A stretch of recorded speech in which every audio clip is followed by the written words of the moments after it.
Приветствую всех на канале Магия Песка. Мои дорогие любимые зрители, меня зовут Ольга, и сегодня для вас я сделаю отсыпочку на такую тему. О чем вы еще не знаете? Какой секрет раскроет вам песок? Загадайте, пожалуйста, на себя, на то, о чем не знаете, и пусть все тайные секреты обязательно для вас откроются. Я прошу высшие силы дать мне возможность ответить на все ваши вопросы и послать для вас только лишь самую важную, нужную и полезную информацию.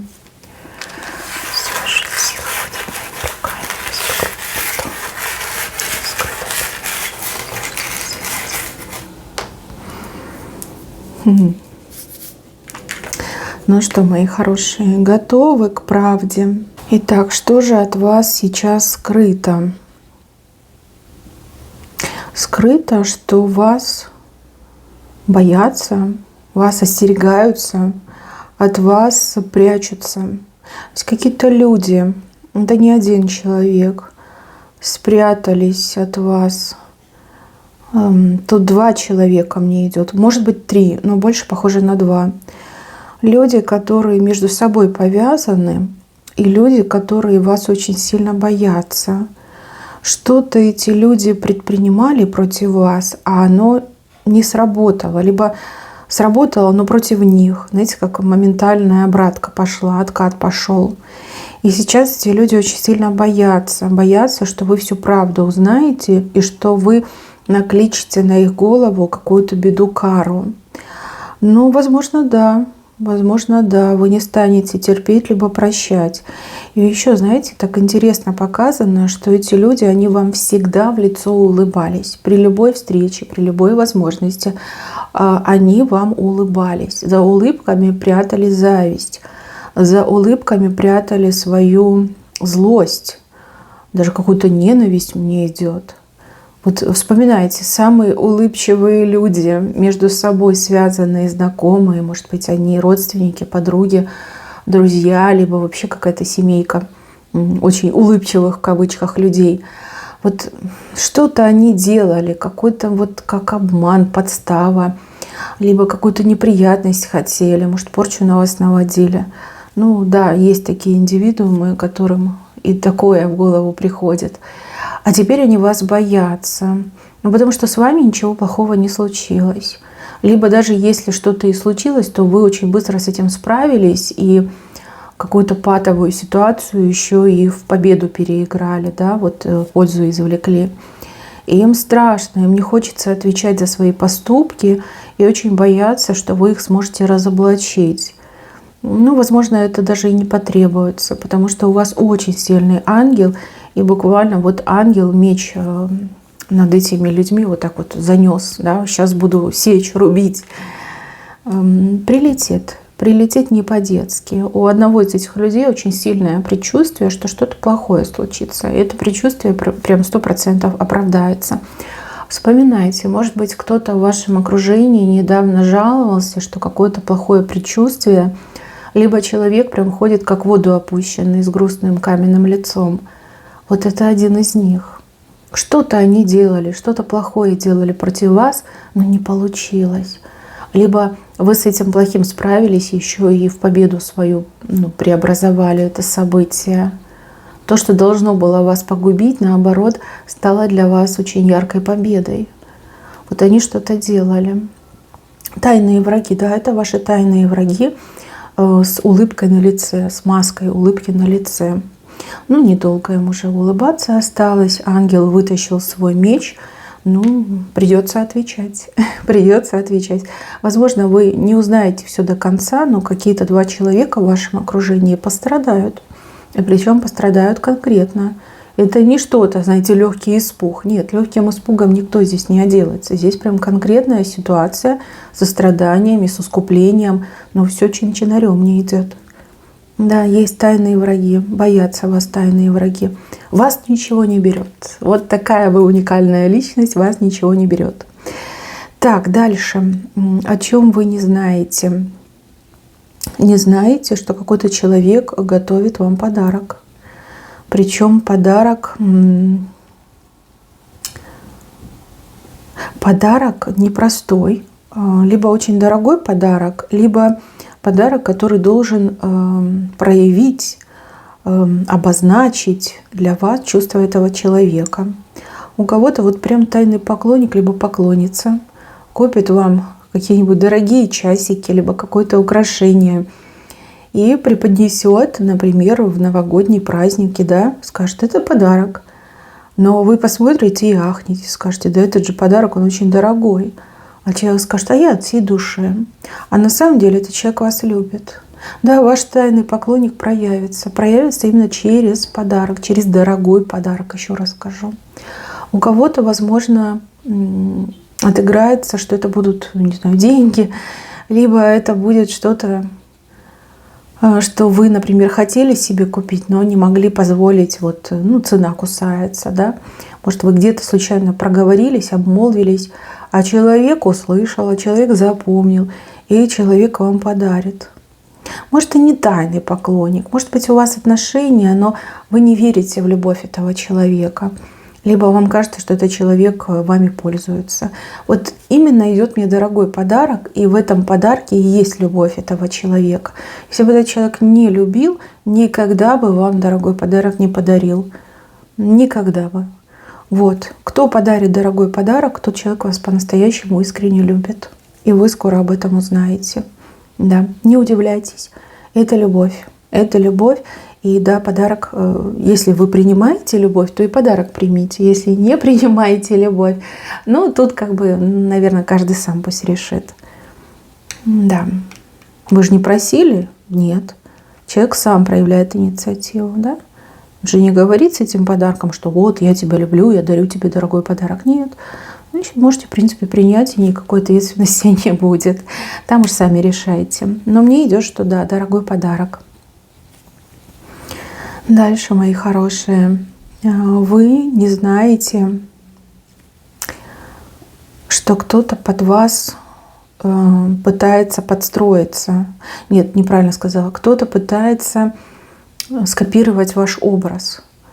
Какая-то женщина такая, знаете, без вкуса, без цвета, без радости. Женщина недалекого ума. Вот она вами восхищается, она считает, что вы красавица, что вы умница, что вы очень стильная, что у вас высокое чувство вкуса. И вот она буквально вот все за вами подъедает, слизывает. Вот вы там пошли, окрашивание сделали, и она бежит точно такое же делать. Вы какой-то маникюрчик сделали, интересный дизайн, и она бежит такое же делать.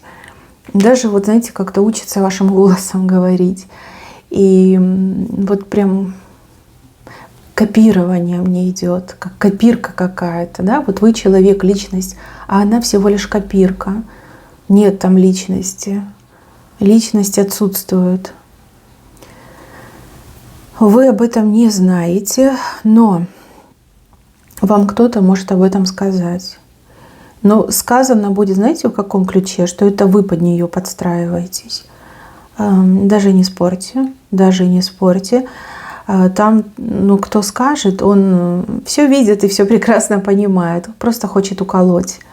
Уколоть, задеть, обидеть. Завидует вам этот человек, кто скажет. Вот. Но это ваша копирка, пока вы у нее кумир, будет под вас поделываться. Даст Бог, найдет другого кумира, будет под другого человека поделываться. Там, пусто, в голове пусто, на сердце грустно, да, в голове пусто. Просто не обращайте внимания. Ну а кто вам скажет, что вы под кого-то подделываетесь, этот человек вам завидует и хочет вас укусить, уколоть. Не может молчать, не может. Дальше. От вас скрыто, что ваше имя прописано в каком-то важном документе. Кто-то внес ваше имя, вписал ваше имя в какой-то очень важный и прям такой серьезный документ. Может быть, это какие-то списки на повышение зарплаты на работе, да?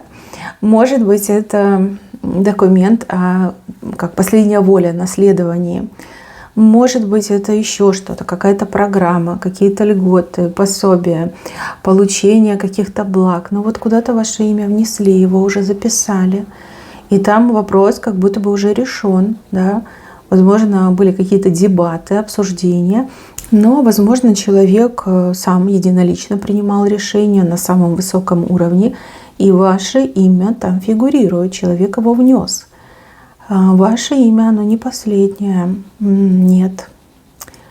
Под хорошим номером ваше имя идет. Либо в хорошем месте документа прописано. Я не юрист, я не могу сказать, что это значит, но что-то значит хорошее, если так показывают. Ваше имя прописано, да. Этот документ пока не афишируется. Но чуть попозже вы сами лично увидите, либо достоверно узнаете, да, что ваше имя там прописано, вписано, прописано. И это будет поводом для радости, это будет поводом прям отметить, пойти. Хороший знак, очень хороший. Дальше. Вы не знаете, что какой-то человек вас разыскивает, сбился с ног, либо сбилась с ног, если смотрит меня мужчина. Человек, который ищет шанса, ищет вас и ищет шанс.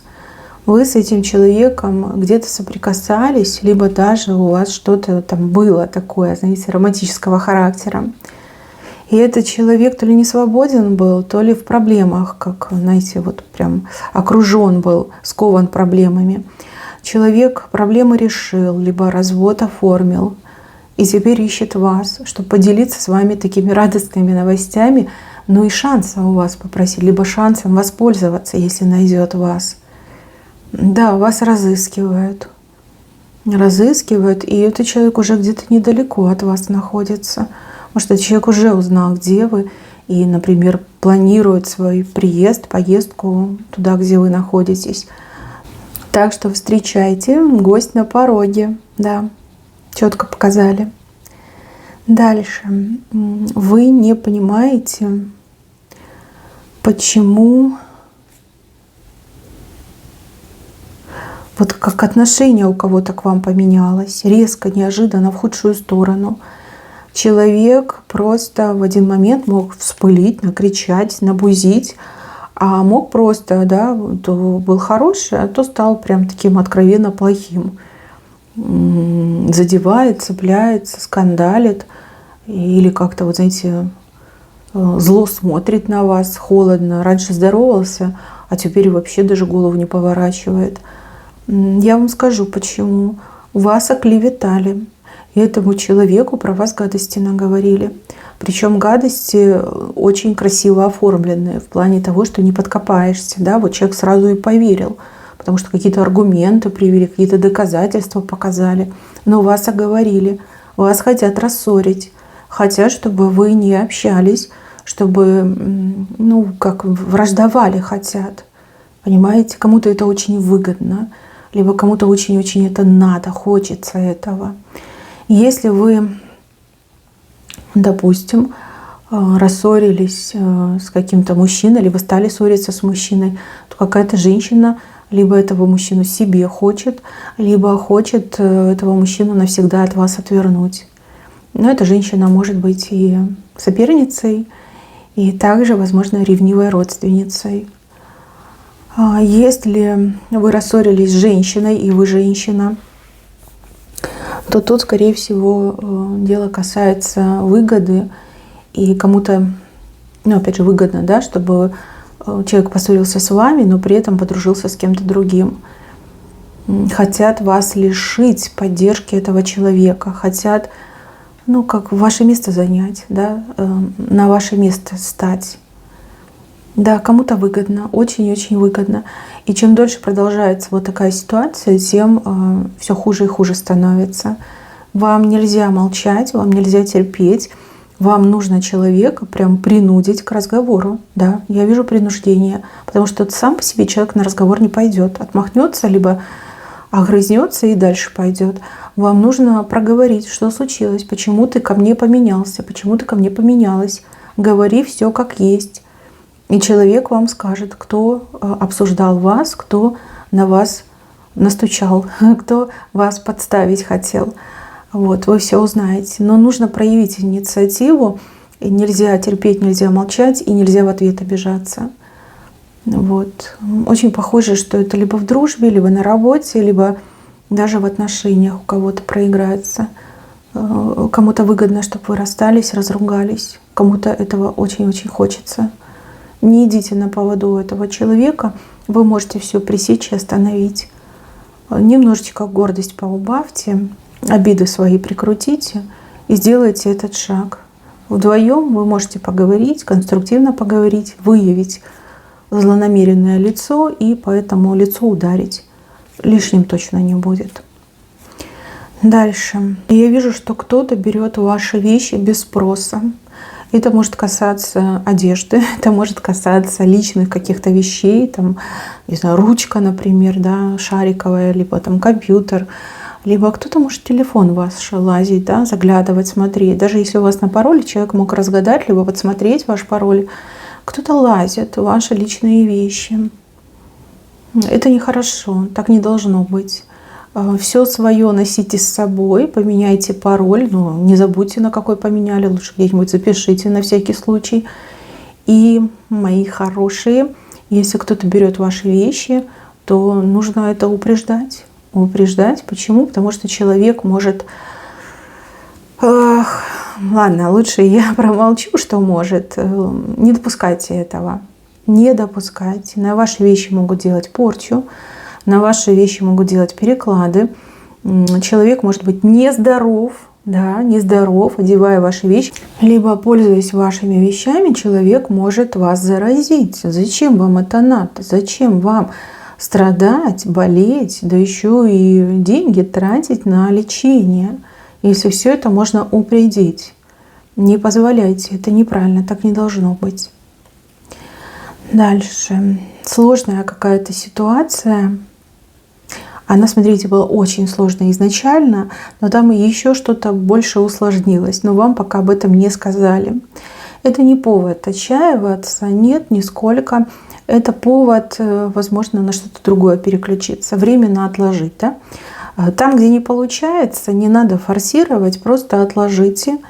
А чем-то более насущным, более простым займитесь сейчас. Я вижу, что вы колоссальные силы тратите на то, чтобы чего-то добиться, а оно прям очень сложно дается, да еще и усложняется. Знаете, как неправильное время вы выбрали для реализации задуманного. Либо от вас ничего не зависит, со временем все может поменяться. Да? Это не значит отказаться, это значит отложить до лучших времен. Вот. И свои силы пустить на что-то более важное, насущное, то, что можно сделать здесь и сейчас.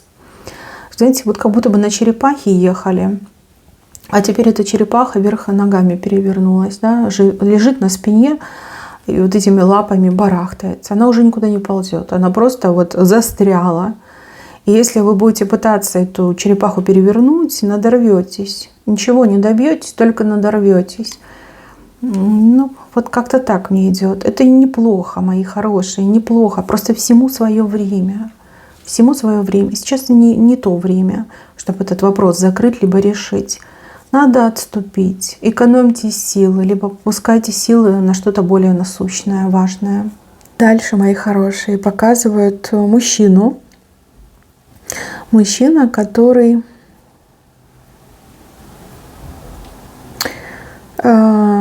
магия, куриная лапа очень большая.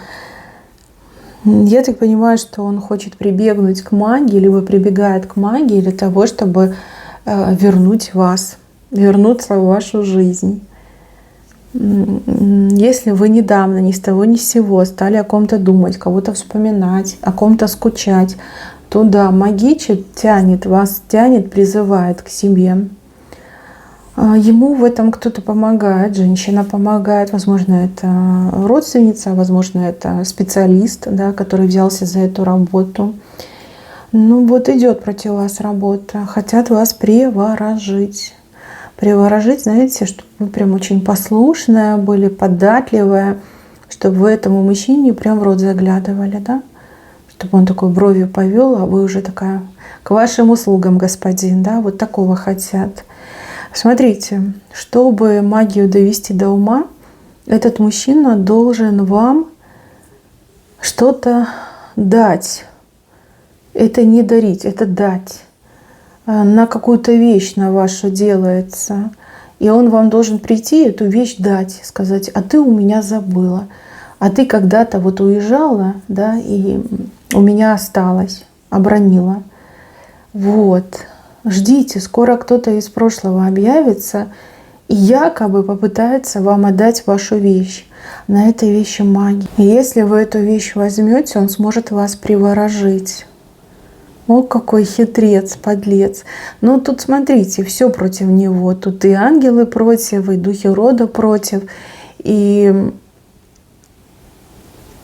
вы тоже ведь женщина умная. Вы ведь понимаете, да, что с этим мужчиной вам не по пути. Ничего не берите, вещи, свои вещи, старые вещи, ничего не берите. Явно магию делает. Понимает паразит, что так вас не вернуть, что вы уже в нем полностью разочаровались, так он на магию пошел. Ну надо же. И горе тем специалистам, которые за такое берутся. Это же как вредно для тех, кого привораживают. Возможно, вас сюда ангелы и духи рода привели для того, чтобы я вас предупредила. Ну, либо предупредить вас через меня. Да? От бывших никаких вещей не берите. Это не подарок, это ваша вещь, которую он вам вернет. Угу. Ничего не берите, так будет правильно. Вам еще и другие подсказки будут, либо другие знаки вам будут приходить, но чтобы вы беды не наделали, чтобы приворот не состоялся. Да, не удивляйтесь, мужчины гораздо чаще привороты заказывают, чем женщины. Это я вам даже из своей практики говорю. Так, дальше. Вы не знаете о каких-то возможностях, которые, буквально уже рядом. А кто-то этими возможностями пользуется, а вы нет. Почему? Потому что вы об этом не знаете. Какой-то способ зарабатывания, либо улучшения своего материального положения. Есть такие вот люди, которые, продуманные, наверное, всезнайки. Вот они знают и тихо этим пользуются. Но я вижу, что судьба решила и вам открыть эту тайну. Тут можно так сказать, совершенно случайно вы об этом узнаете. Если вы начнете в этом разбираться, начнете вот прям сами для себя искать информацию, то вы найдете. Пока об этом источнике заработка знают единицы, можно хорошо заработать. Как только узнают тысячи, я же не говорю там про десятки тысяч, миллионы, есть шанс заработать хорошую денежку, легко заработать, реально легко. Не упустите этот момент, не упустите. С левой стороны речь идет о хороших, горячих, быстрых деньгах. Пока еще не знают тысячи, вы можете заработать. Как только узнают тысячи, уже все, там копейки будут. А когда узнают сотни тысяч, там ничего не будет. Да, какой-то заработок, возможность зарабатывать горячие, быстрые деньги, при этом как-то особо не напрягаясь. Как-то случайно вы, как сама судьба подвезет. Выведет, подвезет, вот услышите, увидите, там кто-то будет, может быть, немножечко навеселее с вами поделиться. Да, если этим займетесь, в краткосрочной перспективе хорошие деньги заработаете. Ну а что лишним будет, я думаю, не будет. Поэтому будьте повнимательней. Мои хорошие, на этом у меня все. Берегите себя. Всем спасибо за внимание. Всем пока-пока.